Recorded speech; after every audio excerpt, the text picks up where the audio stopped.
Hello guys, good morning to everyone. मैं हूं Ravi Bajaj, Galaxy classes में आपका स्वागत है। आज हम इस सेशन में क्या डिस्कस करेंगे, देखिए ये एसएससी सिलेक्शन पोस्ट है, मैट्रिकुलेशन लेवल 2022 का पेपर हम डिस्कस करने वाले हैं। एंड दिस इज 22 अगस्त 2022 का शिफ्ट 4 का पेपर है, जो 5:15 से 6:15 के बीच में इंग्लिश का हम डिस्कस करेंगे। 25 क्वेश्चंस हैं। इससे पहले हम बाकी की शिफ्ट और बाकी के डेज के भी पेपर डिस्कस कर चुके हैं। अगर आपने अभी तक हमारी वो क्लासेस नहीं खोली हैं तो देख लीजिए, पूरा डिस्क्रिप्शन में उसकी आपको पीपीटी भी मिल जाएगी। And now we start here. कुछ क्वेश्चंस हैं, डिस्कस करेंगे 25 क्वेश्चंस को, जिसमें क्लोजेस्ट कॉम्प्रिहेंशन भी मिलेगी, ग्रामर और वोकैब भी मिलेगी। आइए जानते हैं पहला क्वेश्चन हमारे लिए क्या है। पहला क्वेश्चन ये रहा हमारे लिए। लो जी, फिश आउट ऑफ वाटर एक इडियम है और हमसे पूछा गया है, बच्चों बताइए फिश आउट ऑफ वाटर का मीनिंग क्या होता है। फिश आउट ऑफ वाटर का मीनिंग होता है तरसना, तड़पना किसी चीज के बिना। तो यहां पर कौन सा है? To be out of your comfort zone. ये रहा सी ऑप्शन, बिल्कुल सही है। To be out of the aquatic ecosystem नहीं है। To play with fish outside the pond भी नहीं है। To be out of your comfort zone is the correct answer. To have some seafood out of water. तो C option बिल्कुल सही है, जिसका मीनिंग होता है जल बिन मछली की तरह तरसना। सेकंड देखिए, इनकरेक्टली स्पेल्ड वर्ड कौन सा है? इसमें सही है, सही है, सही है इज द करेक्ट आंसर, जो कि गलत है। अवफुल, AWFUL is the correct answer. Okay. Now the third one is यहां हमसे एंटोनिम पूछा जा रहा है डेंस का। क्या आप जानते हैं डेंस का एंटोनिम क्या है? थिक नहीं है, पॉपुलेशन भी नहीं है, डिस्ट्रीब्यूशन भी नहीं है। पूरे सेंटेंस के वर्ड्स ले लिए। Sparse is the correct answer. Sparse dense का ऑपोजिट होता है स्पार्स, जो कि यहां बिल्कुल सही है। Fourth one is synonym of satisfy. Synonym of satisfy क्या है? This is delight, chuckle with delight, बहुत ज्यादा खुश होना, संतुष्ट होना is the correct answer. Antonym synonym की गेम बहुत तगड़ी है। You have to be very confident if you know full antonym synonyms vocabulary. okay, one word idioms, phrasal verbs, ये बहुत इंपॉर्टेंट गेम है, सीखिएगा इसे। नंबर 5, अब हमसे पूछा जा रहा है इनडायरेक्ट स्पीच वाला क्वेश्चन, डायरेक्ट से बनाना है। यहां पर लिखा है she informed the students the shooting location has already been very crowded and noisy. देखिए ये जो हैज है ना, अब हमें एक ऐसा सेंटेंस चाहिए जिसमें हैज का हेड हो, तो कौन सा होगा जी? Could, could, could, location could, गलत। लोकेशन वाज, गलत। लोकेशन, अब देखिए इन दोनों में हेड आ रहा है, बट अब हमें देखना होगा क्या? The shooting location had already been crowded and noisy. The if the shooting, यहां इफ नहीं आएगा, दैट के बाद इफ नहीं आता कभी भी, इसलिए सी इज द करेक्ट ऑप्शन हो रहा है। सी हमारा बिल्कुल सही है। Okay, now the sixth one is antonym बताना है हमें। अच्छा अच्छा अच्छा अच्छा, okay okay okay. Bliss, bliss का एंटोनिम क्या होगा? मैरीनेस तो इसका सिनोनिम हो गया, ये तो सिनोनिम हो गया, सही आंसर नहीं है। इलेटेड, ये भी खुश हो गया, ये भी सिनोनिम है एक तरीके से, जो कि सही नहीं है। गेटी भी इसका सिनोनिम है, देखा 3 सिनोनिम दे दिए, जबकि ये एंटोनिम है। ठीक है, और अब हम आते हैं क्वेश्चन नंबर 7 पर। It is a privilege and I shall be dash to meet the king. Fill up करना है प्लीज, हैप्पी, ऑब्लाइज या डिलाइटेड। ऑब्लाइज यहां पर बिल्कुल सही ऑप्शन बैठेगी। 7th का सही आंसर है सी। ऑब्लाइज क्यों होता है, डिक्शनरी खोल के देखिए। ऑब्लाइज के बहुत सारे मीनिंग हैं। ऑब्लाइज का मीनिंग एहसान भी होता है, ऑब्लाइज का मीनिंग एहसानमंद भी होता है, और कहीं और भी यूज होता है, एक खोल के देखिएगा। जबकि प्लीज्ड, हैप्पी और डिलाइटेड का मीनिंग सेम है, सिर्फ खुश होना। ओके, 7th क्वेश्चन देखिए, हिट द सैक का क्या मतलब है।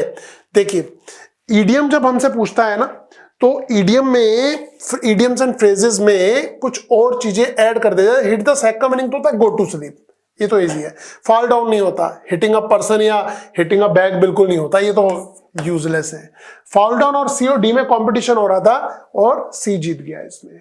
Okay, so D is wrong, C is correct. Now 9th number, incorrectly spelled word कौन सा है। भाई ये तो बड़ा सिंपल है, बचपन से आप बोलते हुए आए हैं, first, second, third, fourth, fifth, तो 9th की स्पेलिंग है गलत। ई बेवजह के लगा हुआ है ना, क्या होना चाहिए, is the correct answer NINTH। तो आपने किए बच्चों 9 क्वेश्चंस, ब्यूटीफुल क्वेश्चंस, मजा आया होगा आपको इनमें। अब 10th क्वेश्चन पे देखते हैं फिलअप में क्या आएगा। आइए पढ़ते हैं इसे पूरा। Changes observe in earth's climate since the early 20th century are dash driven by human activities particularly fossil fuel burning. Okay, overall, driven by, practically, primitively या प्राइमरली। आपने जीएस पढ़ी है, जीके पढ़ी है, आपकी नॉलेज क्या कहती है, मैं आपसे पूछता हूं, बोलना चाहेंगे कुछ। Is the correct answer, D is the correct answer, primary. Okay, now 11th active passive voice वाला क्वेश्चन आ गया। क्या कह रहा है, the parcel could have been misplaced by the delivery boy. देखिए बच्चे ना कंफ्यूज हो जाते हैं, एक्टिव पैसिव और नरेशन के उल्टे पुल्टे रूल कर देते हैं। जैसे कैन का कुड, कुड का कैन किस में होता है, नरेशन में होता है, एक्टिव पैसिव में नहीं होता। तो यहां अगर उसने यूज किया है कुड हैव बीन, अब आपको एक ऐसा सेंटेंस चाहिए जिसमें कुड हैव यूज किया गया हो, या कैन किया है या हैज किया है, अब यहां हैव हैड किया है, तो इज द करेक्ट आंसर। मैंने देखिए पूरा भी नहीं पढ़ा, मैंने क्या देखा, हेल्पिंग वर्ब को चेक किया, जहां मिले इन दोनों में कंफ्यूजन हुआ, ये कुड हैव है, ये सिर्फ हैव हैड है, तो ये सी करेक्ट आंसर हो गया। ऐसे पता लगाते हैं जल्दी जल्दी। And 12th, the dancers were dash to know the results of the all India dance competition. वो क्यूरियस थे, ब्लैंड थे, एम्बिगुअस थे या सर्टेन थे। भाई वो बड़े ईगर थे। ईगर के लिए ये सिनोनिम यूज हुआ है क्यूरियस, कीन। क्या क्या आप कीन कह सकते हैं,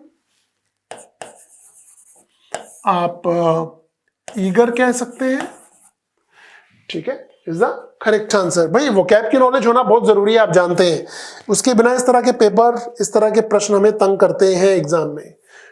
13 पे आ जाते हैं अब हम। Fashion is something that last only for a short time. तो शॉर्ट टाइम के लिए कौन सी ऑप्शन है, वन वर्ड हमें देना है इसके लिए। एफेमरल है, एंटायरली है, एटर्नल है या यूफोरिया है। भाई यूफोरिया तो खुशी की अवस्था होती है, एटर्नल होता है लंबी, नो, एंटायरली भी नहीं, एफेमरल। ई वर्ड में हमने आपको एफेमरल कराए हुए हैं, तो एफेमरल होता है क्षणिक, कुछ समय के लिए होने वाला, फॉर अ शॉर्ट टाइम, जो कि यहां पर बिल्कुल सही आंसर है। ओके, 14, बॉयशरस का सिनोनिम देना है। भाई बॉयशरस के दो मीनिंग होते हैं, एक तो बॉयशरस का मीनिंग होता है हिंसक, और इसका दूसरा मीनिंग होता है शोरगुल। तो हमें क्या बताना चाहिए यहाँ पर, बोल्ड तो नहीं है, रिक्ल्यूज तो हर्मिट या सन्यासी को कहते हैं, एकांतवासी को tough, lively is the correct answer. वो बड़े लाइवली हैं, बड़े बॉयशरस हैं, ठीक है, शोरगुल, शोर शराबे से। बॉयशरस वेलकम यूज होता है प्लेयर्स के लिए, सेलिब्रिटीज के लिए, एक्टर्स के लिए, boisterous welcome. And now 15 number, you may refer to our research findings in this document। तो यहां पर हमसे पूछा जा रहा है कि स्पेलिंग एरर कहां है। तो रिसर्च, रेफर, में, डॉक्यूमेंट, सबकी स्पेलिंग यहां गलत है।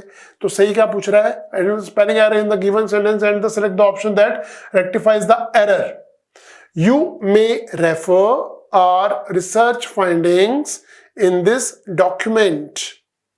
तो यहां पर रेफर में ही दिक्कत है जी, रेफर में ही दिक्कत है। डी ऑप्शन बिल्कुल सही है जी। ओके, नाउ 15 क्वेश्चंस हो चुके हैं, हम बढ़ रहे हैं आगे।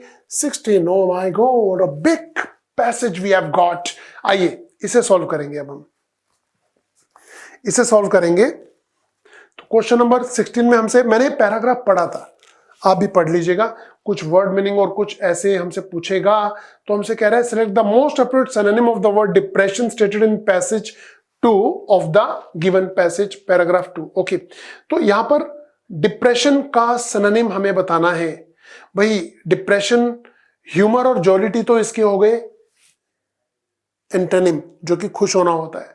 और 16 के लिए जो सही आंसर मुझे दिख रहा है despondence, B is the correct answer. Despondence, gleefulness का मीनिंग तो होता है खुश होना, ठीक है। ह्यूमर और जॉलिटी भी खुश होना होता है। आज मैंने देखा है इस पेपर में, नोटिस किया है, खुश होने के लिए 3 क्वेश्चन में इतने सारे सिनोनिम दे चुका है। मैंने अपने बच्चों को 18 सिनोनिम्स कराए थे खुश होने के, ये सारे वही हैं, जॉलिटी, ह्यूमर, ग्ली, और अब डिस्पोंडेंस इसका ऑपोजिट है। ओके, चलिए जानते हैं आगे क्या है हमारे पास। 17 नंबर क्वेश्चन देखते हैं। 17 में हमसे पूछ रहा है synonym of the word epidemic. Epidemic का कौन सा यहां पर सिनोनिम पूछ रहा है हमसे। तो एपिडेमिक के लिए स्लम तो मार्केट के लिए यूज होता है, जो कि गलत है। डोल्ड्रम्स सैड होता है, काम शांत होता है। Ament is the correct answer. 17 के लिए हम मिलेंगे A is the correct answer. Okay, now मजा आएगा जब आप इस तरह के वोकैब वाले क्वेश्चन करते हैं। पूरा पैराग्राफ ना भी पढ़ा हो ना, वोकैब आती है तो हम पढ़ने से बच जाते हैं, इसे झट से सॉल्व कर देते हैं। देखिए एक और सिनोनिम का क्वेश्चन हमारे सामने आ गया है।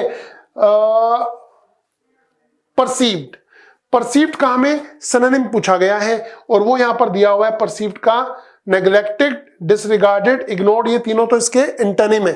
देखिए कितना मजेदार है कि 3-3 सिनोनिम इकट्ठे दे रहा है जो इसके एंटोनिम है। तो परसीव के लिए anticipated is the correct word over here. Okay, अब हम आ गए 19 नंबर पर। 19 number, synonym of the word marathon. भाई मैराथन तो टेस्ट भी होता है, आपका पता ही होगा आपको। क्या होगा इसमें, एफेमरल, मोमेंट्री, फ्लीटिंग। अब देखिए एक मजेदार चीज देखिए, पेपर बनाने वाले ने क्या गेम खेली।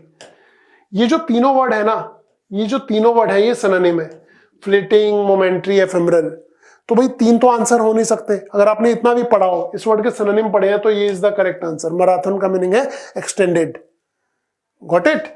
ये मजा है वोकैब का। अगर आपको वोकैब आती है, यहां दिक्कत नहीं होगी आपको, कॉन्फिडेंस अलग ही लेवल पे होगा आपका।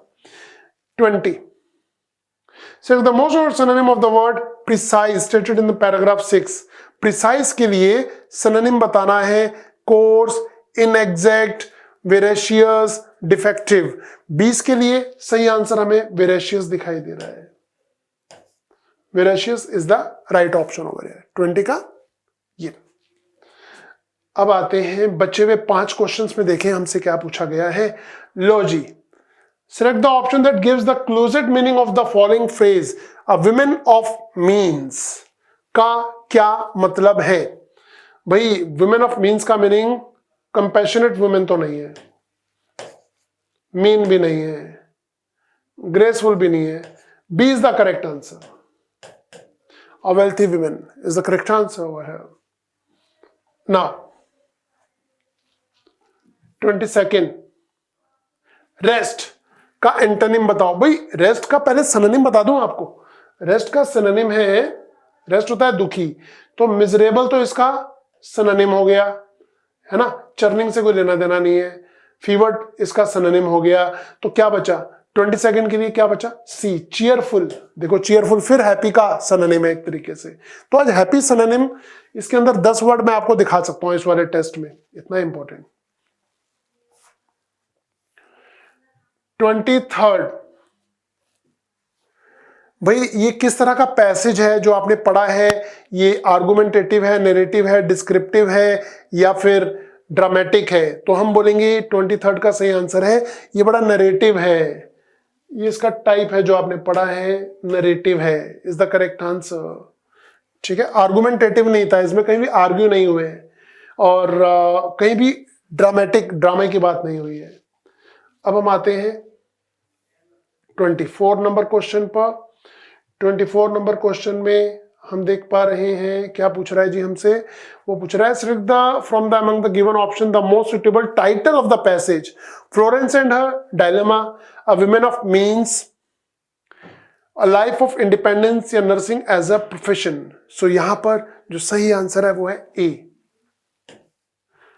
Florence and her dilemma is the correct answer. और बच्चों आज का जो लास्ट क्वेश्चन है 25 नंबर, इसे देखिए। Which of the following influences can not be drawn from the given passage? क्या नहीं इसमें से निकल के आया है?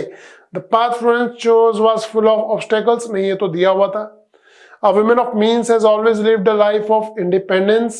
Florence did not share her parents' opinion regarding the nursing profession. Yeah, the nursing profession was considered to be of doubtful reputation in Florence times. 25 का जो सही आंसर मुझे दिखाई दे रहा है, आप भी देख सकते हैं, is B for Bajaj is the correct answer. A woman of means has always lived a life of independence is the correct answer. So guys, हमने 25 क्वेश्चन सॉल्व किए।